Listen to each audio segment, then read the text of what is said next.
Assalamualaikum warahmatullahi wabarakatuh. Hari ini saya ingin mensimulasikan perhitungan pajak reklame di Kota Surabaya. Pertama-tama, apa sih pajak daerah itu?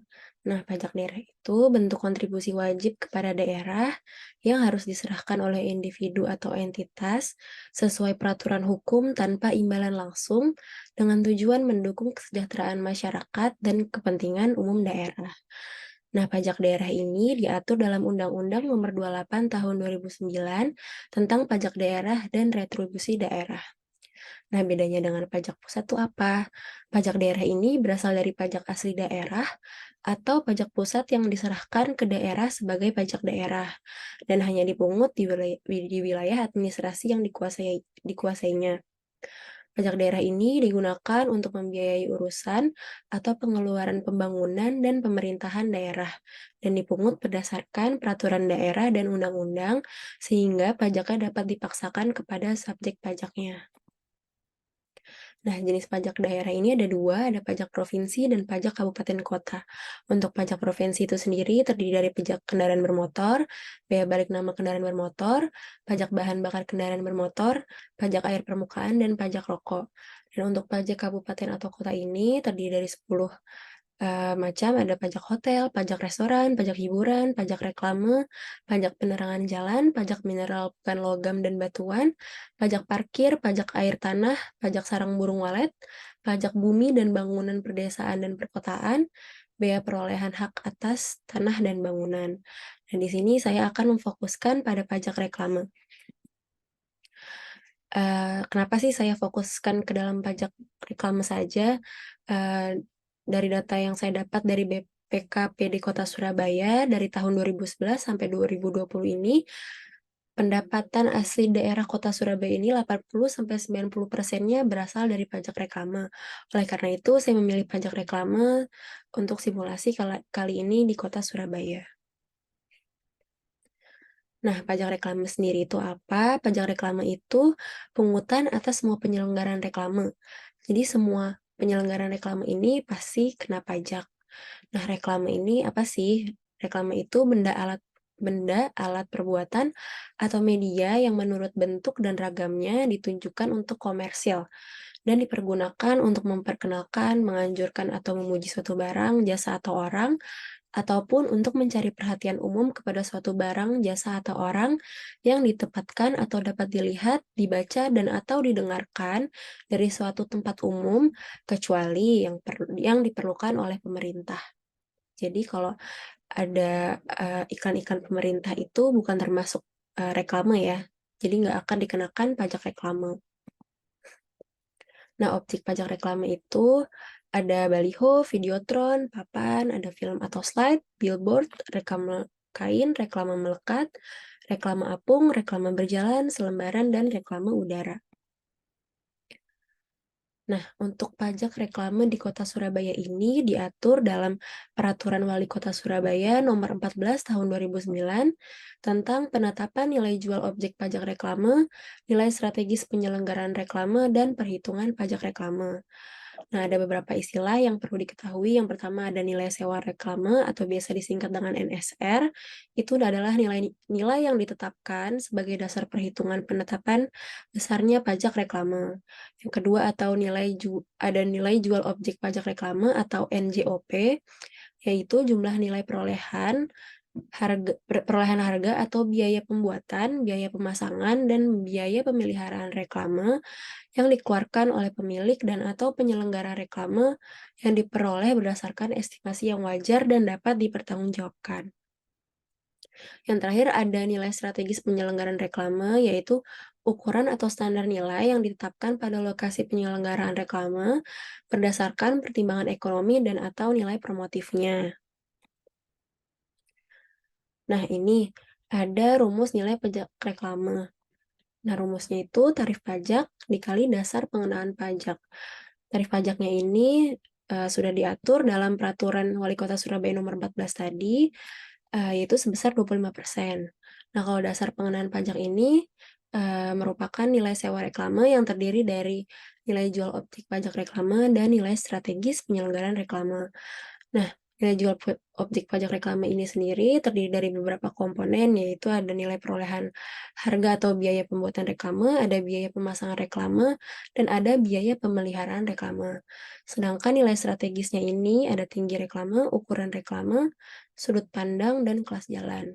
Nah, untuk sudut pandang yang dimaksud ini apakah satu arah, dua arah, atau bisa 3-4 arah jika reklamenya berada di persimpangan. Dan untuk kelas jalannya ini disesuaikan dengan lebar jalan atau apakah dia jalan utama, jalan di pemukiman, atau di jalan di pedesaan. Nah, itu nanti akan dibuat kelas-kelasnya dan dibuat scoring. Nah, ini ada beberapa ketentuan khusus. Yang pertama itu, penetapan nilai pajak reklame dibulatkan ke atas menjadi kelipatan Rp100.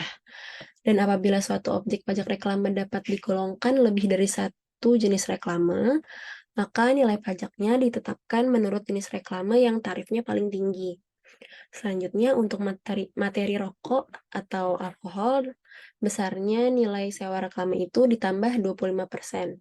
Jadi dari total yang telah didapatkan ditambah lagi 25% dari total dan didapatkan nilai sewa reklamenya.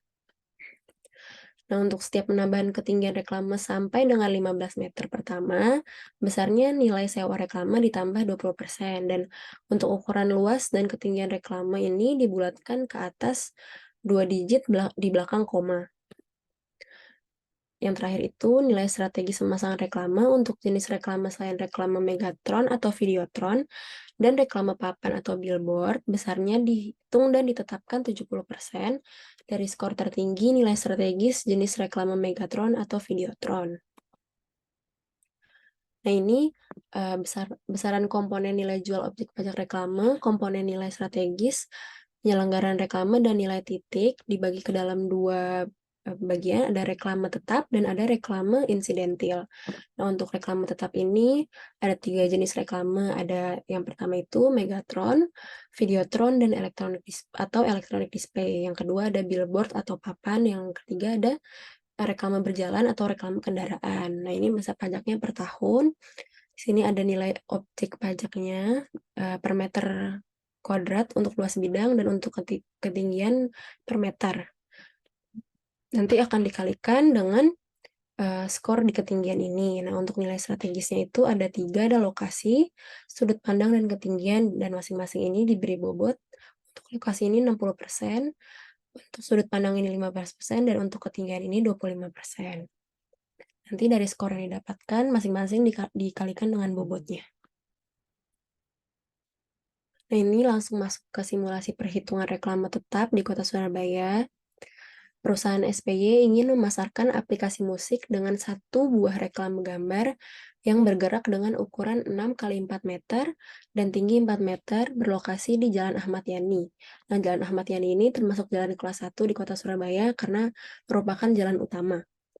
Dengan sudut pandangnya itu 2 arah selama 6 bulan.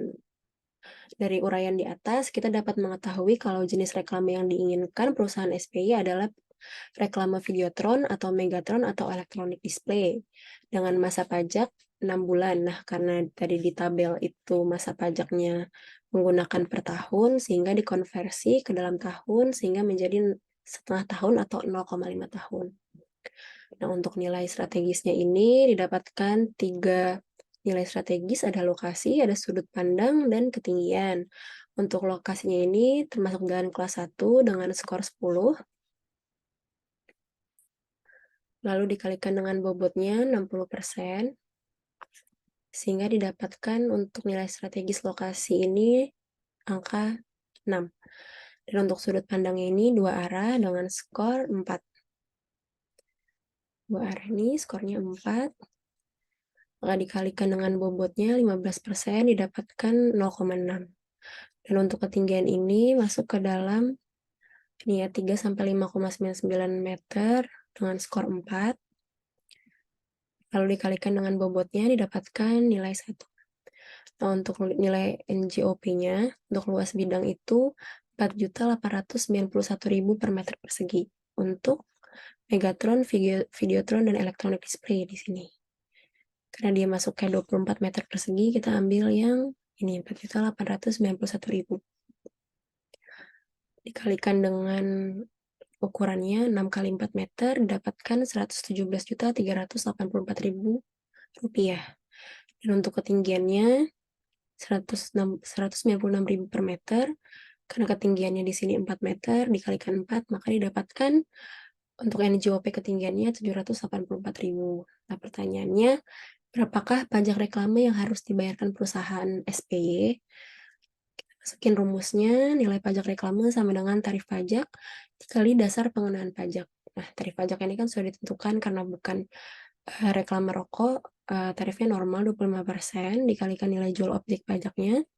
Di sini sudah kita hitung ya untuk luas bidang dan ketinggian, tinggal dimasukin aja angkanya dijumlah, dikalikan dengan nilai strategis. Nah, nilai strategisnya juga dijumlah 6 tambah 0,6 ditambah 1. Dikali masa pajaknya 0,5 tahun didapatkan untuk pajak reklame studi kasus ini sebesar 112.259.600. Nah, ini untuk 6 bulan. Kalau untuk 1 tahun gimana? Berarti tinggal dikali 2 aja.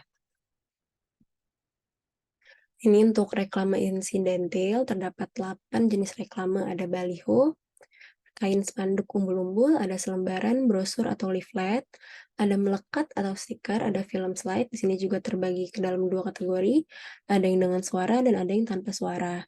Selanjutnya ada udara, suara, dan peragaan. Nah, kalau yang ini masa pajaknya ada yang per hari, ada yang per penyelenggaraan, ada yang per menit. Nah, ini untuk nilai jual objek pajaknya. Nanti disesuaikan dengan satuan dan nilai strategisnya. Di sini ada keterangan-keterangannya. Ini ada keterangan khusus nih untuk reklame dalam ruangan atau indoor, skor sudut pandangnya 2. Dan untuk reklame minuman keras dan rokok, seperti yang tadi sudah dijelaskan di ketentuan khusus, itu ditambah 25% pajaknya. Ini kita masuk ke simulasi perhitungan reklame insidentil di Kota Surabaya. Perusahaan real estate A ingin memasarkan klaster baru dengan 10 buah reklame spanduk dengan ukuran 3 kali 1 meter berlokasi di perumahan Bukit Cimanggu.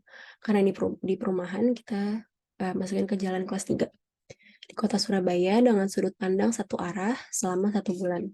Nah, dari uraian di atas dapat diketahui jenis reklamenya ini spanduk sudah tercantum. Masa pajaknya ini 1 bulan. Nah, karena spanduk di sini itu per hari, jadi kita konversi ke hari sama dengan 30 hari. Untuk nilai strategisnya di sini ada 2, ada kelas jalan dan ada sudut pandang. Nah, karena di tabel ini tidak ada scoring, kita ikutin di sini ya. Di tabel yang reklame tetap untuk scoringnya. Namun untuk bobotnya di sini saya umpamakan untuk kelas jalan itu 60% dan untuk sudut pandang ini 40%. Nah, karena jalan kelas 3 ini masuk di skor 1 dan sudut pandang ini dimasuk juga di skor 1, tinggal dikalikan dengan bobot masing-masing, didapatkan nilai strategisnya segini. Nah, untuk nilai jual objek pajak per meter perseginya berapa tuh? 20.000 di tabel di sini ya. Bisa kita lihat nilai jual objek pajaknya 20.000. Untuk ukuran reklamenya 3 kali 1 meter didapatkan 3 meter persegi. Nah, yang ditanya itu berapa pajak reklame yang harus dibayarkan perusahaan real estate A untuk mengiklankan 10 buah spanduk. Ini tinggal masukin aja rumusnya untuk tarif pajaknya karena juga bukan rokok ataupun alkohol, jadi di sini 25% dikali nilai jual objek pajak dikali nilai strategis dikali masa pajaknya. Nah, nilai jual objek pajaknya ini 20.000 dikali ukurannya 3 meter persegi dikali nilai strategisnya di sini tinggal ditambah aja 0,6 ditambah 0,4 dikali masa pajaknya 30 hari. Didapatkan untuk nilai pajak reklame per spanduk ya 450.000.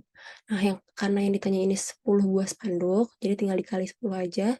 Didapatkan nilai pajak reklame 10 buah spanduk itu Rp4.500.000. Sekian dari saya. Wassalamualaikum warahmatullahi wabarakatuh.